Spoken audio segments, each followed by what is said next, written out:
Democratic Congressman Rush Holt of New Jersey joins us. Much thanks for your time tonight, sir. Good to be with you, Keith. How will you vote tomorrow?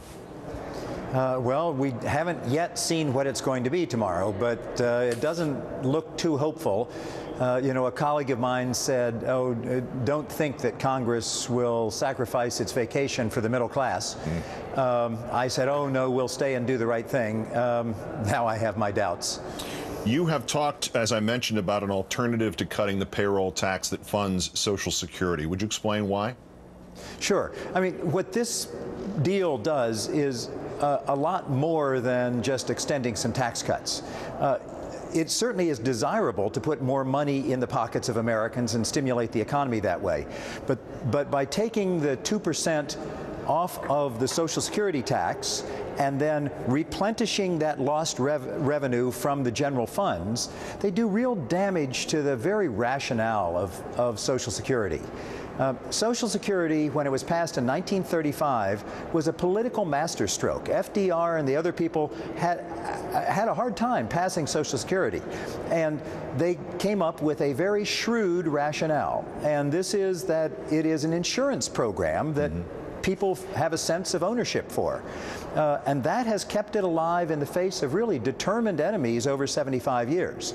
Now they're saying Social Security is on the table. It's on the table with AMT and estate tax, and whether or not the Bush tax cutoff is going to be $250,000 or $1 million, and it's on there with expensing of business depreciation. In other words, it's just another bargaining chip. Well, if Social Security becomes just another bargaining chip, it's going to go away in no time at all. The political rationale, the support for it will unravel quickly. You told Talking Points memo of your concerns about Social Security, and you said that they fell on deaf ears at the White House or were completely ignored. And the full quote was, "It must be because the advisors around him, the president, don't have a sense of history." What history are you saying that Mr. Obama needs to know here, and which advisors are you talking about? Well, no one in particular, I guess, Keith. But in 1935, it really was a political masterstroke to create Social Security. It's one of the great programs of America. You know, there are 2/3 of seniors depend on Social Security for most of their livelihood, and that's not counting the millions of surviving spouses and children and people with disabilities who depend on Social Security. It has stayed alive. It has paid on time. Nobody has missed a payment. It will be financially secure for at least a few more decades.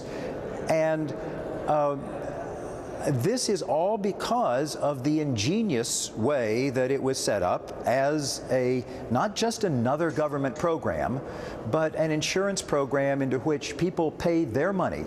And FDR said explicitly, Roosevelt said explicitly, this is not to be funded from general taxation.